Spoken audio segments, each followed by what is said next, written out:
we have seen, by the time Jesus of Nazareth had reached Golgotha, the place of the skull, he was battered, bruised,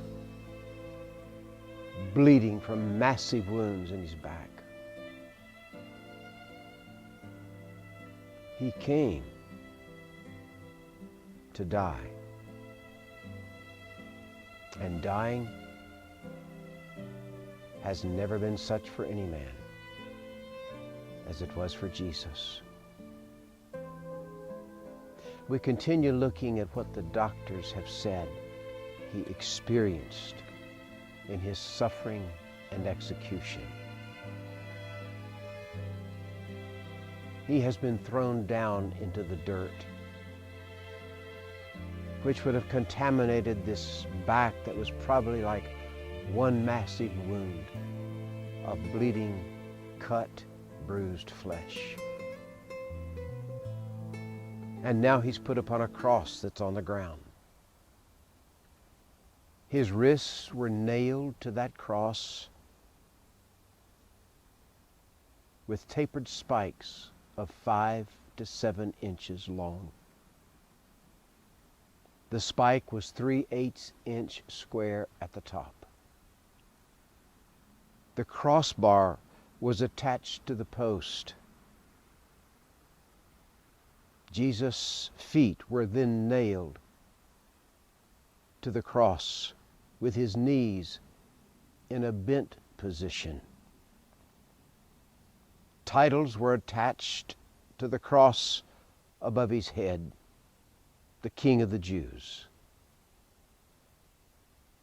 Insects would light and bury into the wounds, or his eyes, or his ears, or his nose of this dying, helpless victim.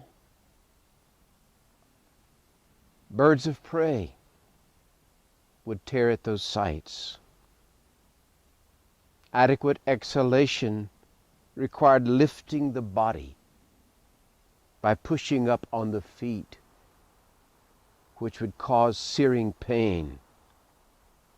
His wrists would rotate around those spikes as he lifted his body up. And of course, with the spike through his feet, as he would try to lift up, the pain would be excruciating. His back would scrape against the rough wooden cross, causing severe pain. Tiring, laborious, painful breathing would eventually lead to asphyxia. It would be like slow drowning. This was the excruciating part of the cross, was the fact that he could not breathe freely. And the way he was hung, he could not exhale adequately. And so he would have to lift himself up by his feet as best he could to get the carbon dioxide out of his lungs. His speech, needless to say, would be difficult during exhaling. So he would only be able to utter short words because of the difficulty and the pain.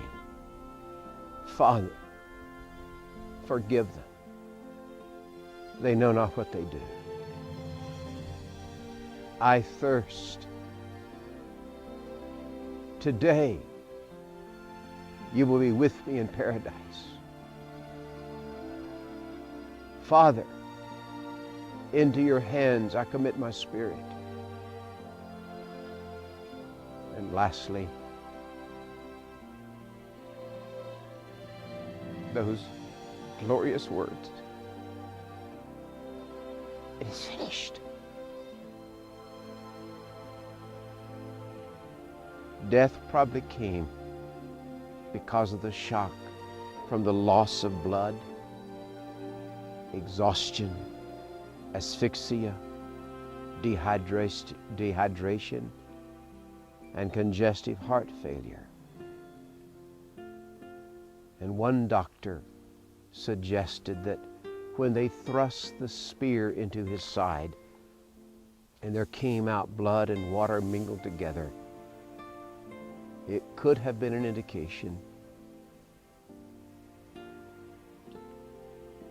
that Jesus died of a broken heart. He has made him to be sin for us, who knew no sin,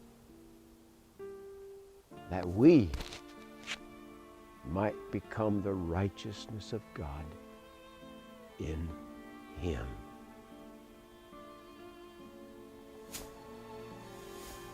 Because he became sin,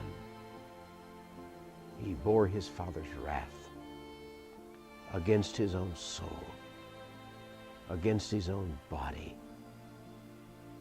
for our sins. And because of faith in him, we can stand with praise and thanksgiving and know we are forgiven and we are righteous with his righteousness forever.